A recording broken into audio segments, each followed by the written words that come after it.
자, 무엇보다 약관상 직접 치료 문구까지 없어서 더 좋아 보이는데요.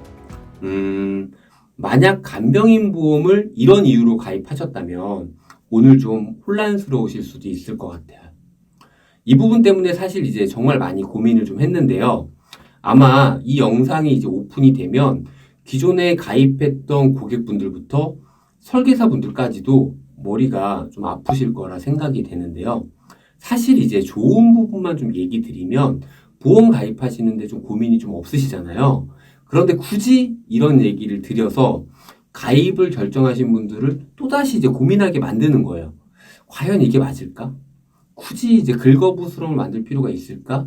이런 고민들을 좀 계속 하다가 그래도 보험에 대한 팩트를 있는 그대로 오픈드리는 게 보험 20년의 철학이기 때문에 오늘 그대로 있는 그대로 오픈하기로 결정을 했습니다.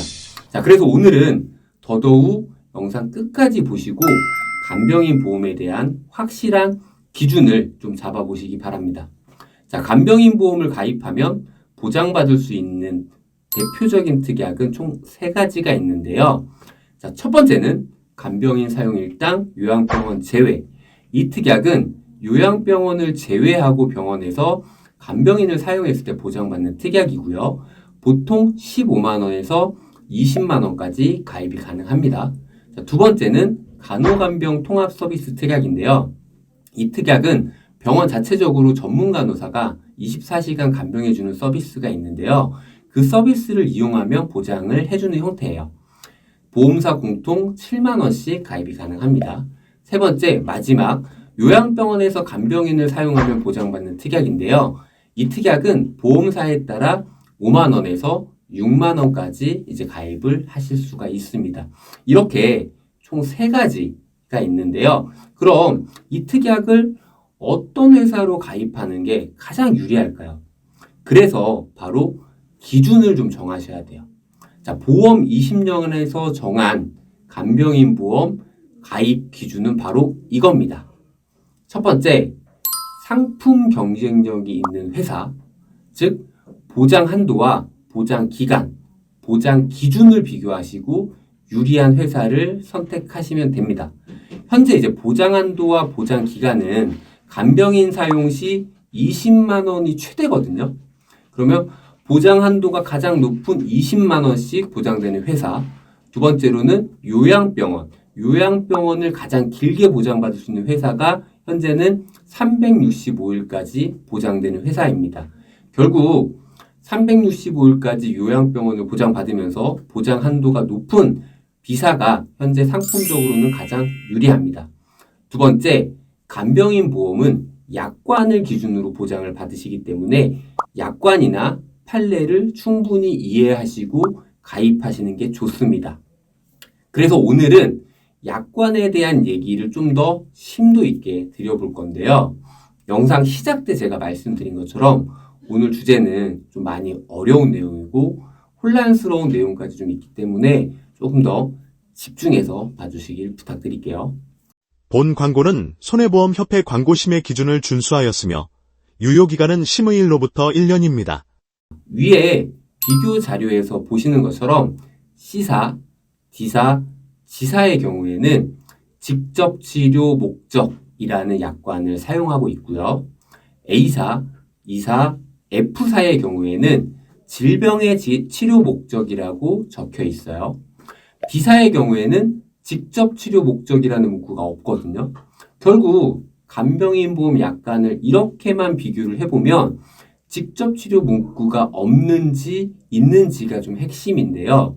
이미 간병인 보험을 가입하신 분들이라면 이런 영상을 한두 번은 좀 보셨을 것 같아요. 자, 이렇게만 보시면 어떤 회사가 좀 좋아 보이시나요? 네, 맞습니다. 당연히 직접 치료 문구가 없는 B사가 좀 더 유리해 보이는데요. 거기다가 B사의 경우에는 보장 한도도 높고 거기다가 요양병원까지 365일 보장되기에 상품적으로도 너무 좋아 보이는데요.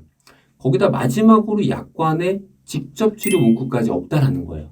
그래서 많은 분들이 지금 B사로 선택을 하고 계세요. 자, 그런데 제가 약관을 이렇게 좀 비교하다 보니까 계속 의문이 좀 생기는 거예요. 왜 다들 있다, 없다 이렇게만 비교하지? 그래서 제가 약관을 세부적으로 한번 다시 살펴봤어요.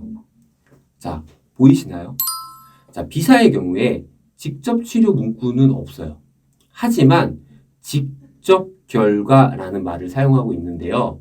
자, 비교 자료를 보시면 대부분의 회사가 상해에만 해당 문구를 사용하고 있는데 반해서 비사만 상해와 질병을 나누지 않고 공통으로 사용하기에 질병으로 인한 간병인 사용 시에도 직접 결과라는 문구를 적용하고 있어요.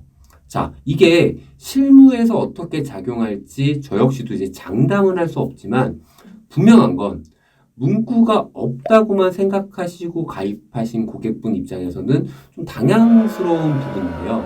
자, 그럼 실제 비사의 약관을 보면서 한번 얘기 드려볼게요.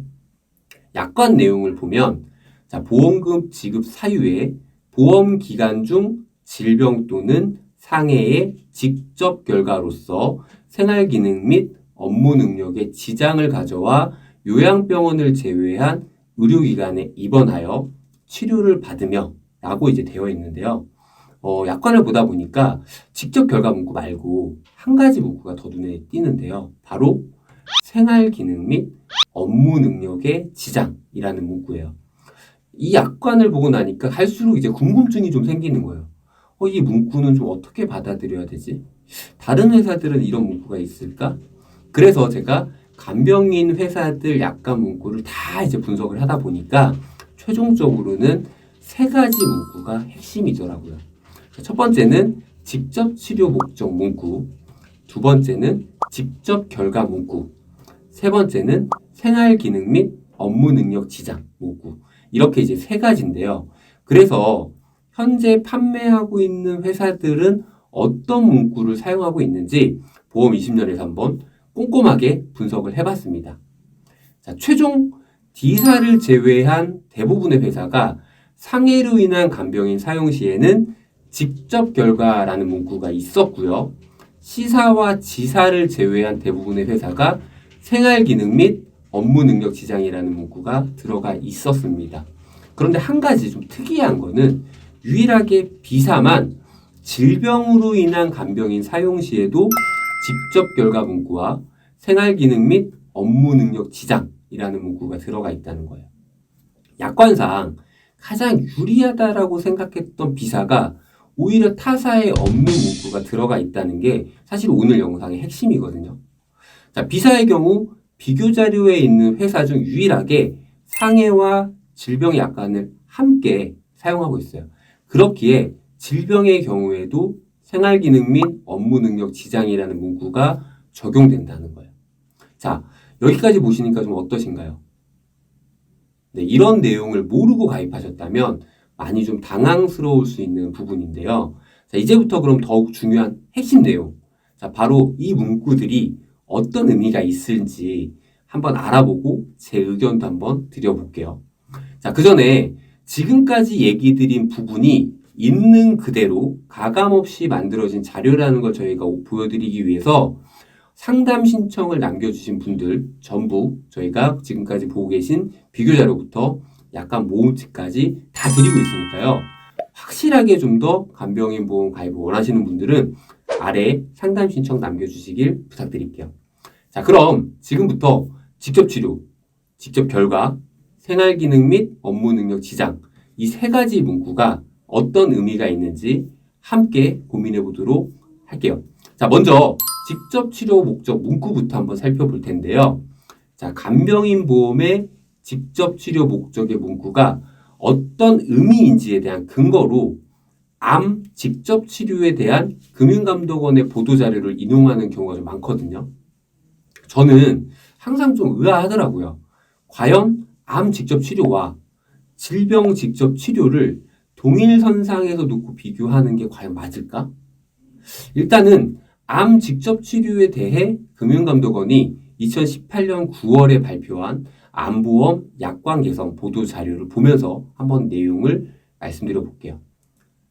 자, 암보험 약관 개선 추진 2018년 9월 28일 보도 자료 중 부침에 보면요. 이렇게 나와 있어요. 암 직접 치료에 대해 정의를 딱 해놨습니다. 뭐라고 나와 있냐면 암의 직접적인 치료라 함은 암을 제거하거나 암을 증식을 억제하는 치료로서 의학적으로 그 안정성과 유효성이 입증되어 임상적으로 통용되는 치료라고 이렇게 정의하고 있는데요.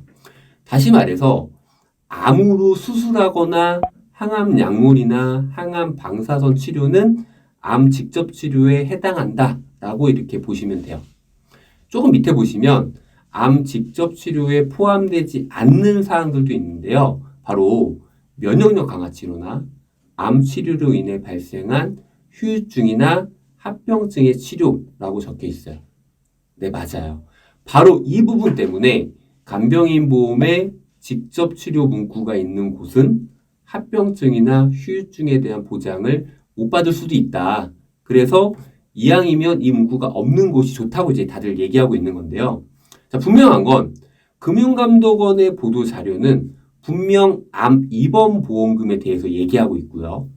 간병인 보험은 암처럼 특정 질병이 아니라 질병 전체에 대해서 입원 치료를 하면서 간병인 사용 시에 보장을 하는 특약이거든요. 사실 이렇게 암에 대한 직접 치료 근거는 있는데 간병인 보험 직접 치료에 대한 근거는 지금 없어요. 그래서 이게 좀 사실 많이들 헷갈려 하세요. 그래서 이제 보험 20년에서 이걸 어떻게 설명드리면 좋을지 좀 수없이 고민을 해보고 자료도 찾아보고 해봤는데 아쉽게도 질병 직접 치료 입원 문구에 대한 판례나 근거는 좀 찾지 못했어요. 대신에 간병인 보험 사용 입원 특약과 가장 유사한 사례인 질병 입원비 판례가 있어서 이 부분을 오늘 예시로 한번 보여드릴 텐데요. 지금 보고 계신 판례는 2024년 서울지방법원 부당 이득급 반환 청구 판결인데요. 요약해보면 보험 계약자인 피고는 질병 입원 일당과 질병 의료비 실손보험을 가입하고 2019년 2월 1일부터 2024년 3월 7일까지 1520일 동안 요양병원에 입원하여 암노바 비스쿰, 자닥신, 셀레늄 등의 약물요법과 고주파 5년 치료 등을 받고 보험금을 청구했으며 2023년 2월 8일 이전까지는 보험금을 지급받았는데요. 자, 보험회사 입장은 이렇습니다. 보험 계약자가 피로 심신허약을 치료하기 목적으로 요양병원을 반복적으로 입퇴원을 했고 발병인 기준 4년 이후인 2023년 2월 8일 이후건부터는 보험회사에 채무가 존재하지 않는다 이렇게 이제 주장을 했고요. 보험 계약자인 피고는 항암 후유증도 질병 입원과 실손보험금 지급 사유에 해당한다고 주장하고 있었어요. 그럼 최종 판결은 어떻게 되었을까요? 자, 최종 판결문 주요 내용 일부를 좀 보면 이 사건 보험 계약은 암의 직접 치료를 위해 지출된 비용을 보장하는 보험 계약이 아니라 질병으로 인한 입원 치료비를 보장 대상으로 하고 있어 암을 직접 제거하거나 치료하기 위한 직접 치료에 한정하는 것이 아니라 이로 인해 발현되는 병적 증상을 호전시키거나 후유증을 예방하기 위한 치료도 이 사건 보험 계약에 의해 담보되는 치료비에 해당하는 것으로 봄이 타당하다고 판단했습니다. 즉, 질병 입원 일당이나 실손보험 모두 지급 대상으로 판단했는데요. 다시 말해 암 직접 치료 일당에서는 합병증, 후유증에 대해서는 못 받지만 질병 입원 일당은 후유증을 예방하는 치료도 보장받을 수 있다는 내용인데요. 다행스럽게도 이제 암 입원과 질병 입원이 다르다라는 부분은 논란의 여지가 없어 보여요. 하지만 이번 판례에서 가입한 약관은 질병으로 인한 입원 치료 시 보장되는 것이기 때문에 논란이 되고 있는 직접이란 말이 들어가 있지는 않아요. 결국 직접 치료나 직접 결과라는 말 때문에 합병증이나 후유증을 보장받지 못할까 봐 좀 걱정이 되는데요. 합병증이나 후유증은 질병이 아닐까요? 저 역시 실무에서 어떻게 적용될지 알 수는 없어요. 하지만 제 생각에는 합병증과 후유증의 경우에도 질병 코드가 있기 때문에 질병에 해당한다고 생각을 하는데요. 자, 질접이란 말이 들어간 판례를 좀 보면서 한 번 더 얘기를 드려볼게요. 자, 지금 보고 계신 판례는 대법원 상해 사망에 대한 분쟁 사례인데요. 대법원 채무부 존재 소송 사건 번호 994-67147. 자, 요점만 정리해 드려보면 상해 직접 결과 약관을 사용하는 상해 사망 보험을 가입하고 1박 2일로 사냥을 나가셨어요. 그 보험 계약자가 사냥개가 옆 총을 건드리면서 총알이 발사되고 대퇴부에 총알을 맞게 됐어요. 이후 총알 제거 수술을 하였으나 상처 부위의 괴사로 인해서 추가 수술을 받았으며 마지막 최종적으로는 심근경색으로 사망을 하셨어요. 자, 원심에서는 이 사건을 상해가 아니다라고 판결했지만 대법원은 이렇게 판단했습니다. 본 광고는 손해보험협회 광고심의 기준을 준수하였으며 유효기간은 심의일로부터 1년입니다. 심근경색의 위험인자인 당뇨병의 지병이 있긴 하였으나 소해인은 위상해와 수차례 걸친 수술 및 장기간의 입원 등으로 유발된 전신쇠약 등으로 인하여 심근경색에 이르게 되었다는 취지로 보기에 충분한 바, 사정이 이와 같다면 소해인은 이 사건 사고로 인한 상해의 직접 결과로 사망하였다고 볼 수 있다. 자, 결론은 상해의 직접 결과라는 말이 있는 약관이라 하더라도 상해가 원인이 된다면 심근경색으로 인한 사망도 보장한다라는 이제 판례라고 볼 수가 있거든요. 자, 이렇게 판례까지 제가 보여드리면서 드리고 싶은 얘기는 두 가지예요. 첫 번째, 직접 치료와 직접 결과라는 문구가 암 직접 치료와는 다르게 해석해야 된다는 거. 두 번째, 간병인 보험은 질병을 기준으로 하기 때문에 오히려 약관상 어떤 부분이 보장하지 않는지를 더 중요하게 보셔야 된다는 거예요. 이해가 좀 되시나요? 자, 그럼 지금부터 간병인 보험 약관상 어떤 걸 보장하지 않는지를 좀 한번 살펴볼게요. 자, 간병인 보험 약관의 보험금 미지급 사유를 보면요, 이렇게 나와 있어요. 자, 고의, 임신, 출산, 정신적 기능장애, 선천적 뇌질환, 성병, 알코올 중독, 피로, 권태, 심신허약 등을 치료하기 위한 안정치료, 성형, 치과 등등. 자, 이렇게 보험금을 지급하지 않는 사유들을 규정하고 있는데요. 여기에 잘 보시면 습관성 유산 불임 및 인공수정 관련 합병증의 경우에도 2년이 지나면 보장한다고 나와 있어요. 자, 임신 출산 관련은 면책인데 오히려 산후기 합병증은 2년이 지나면 보장을 받을 수 있다는 거예요. 오히려 유심히 보셔야 되는 부분이 바로 피로, 권태, 심신허약을 치료하기 위한 안정치료 이 부분인데요. 결국 수술을 하고 나면 누구나 몸이 좀 피곤하고 몸이 약해지는데 단순히 이런 안정치료들만 하게 되시면 보장을 못 받을 수도 있다라는 거예요. 그래서 중요한 건 의무기록지에 실제 치료한 사항들이 누락되지 않고 꼼꼼하게 좀 작성될 수 있게 챙기시는 게 더 중요해요. 자, 마지막으로 세 번째 문구인 생활기능 및 업무능력 지장 문구에 대해서 얘기를 드릴 텐데요. 사실 B사의 이 문구를 좀 보고 처음에는 좀 많이 놀랐어요. 왜? 유일하게 B사만 질병 간병인 사용 일당에도 해당 문구가 좀 적용이 되고 있거든요. 이왕이면 좀 없으면 좋겠죠. 타사에 없는 문구가 하나 더 있는 셈이니까요. 하지만 실제 간병인이 필요한 상황이 사실 혼자서 생활 못하고 업무도 못하는 경우가 대부분이잖아요. 그래서 저는 이 문구가 있다 하더라도 실제 간병인이 필요해서 사용을 했다면 보장을 받는 데는 문제가 없다 이렇게 생각을 하고 있거든요. 다만 B사의 경우 다른 회사에 없는 문구가 있는 거는 분명한 사실이에요. 자, 그럼 B사는 안 좋은 걸까요? 아니요. 제 생각에는 그럼에도 불구하고 B사는 탁월한 상품 경쟁력을 가지고 있어요. 타사에 없는 일반 병원 20만 원까지 보장을 받을 수도 있고 보장 기간의 경우에도 요양병원까지 365일까지 받을 수 있고 사실 365일까지 받을 수 있는 회사, 요양병원까지 365일을 받을 수 있는 회사는 B사가 유일해요.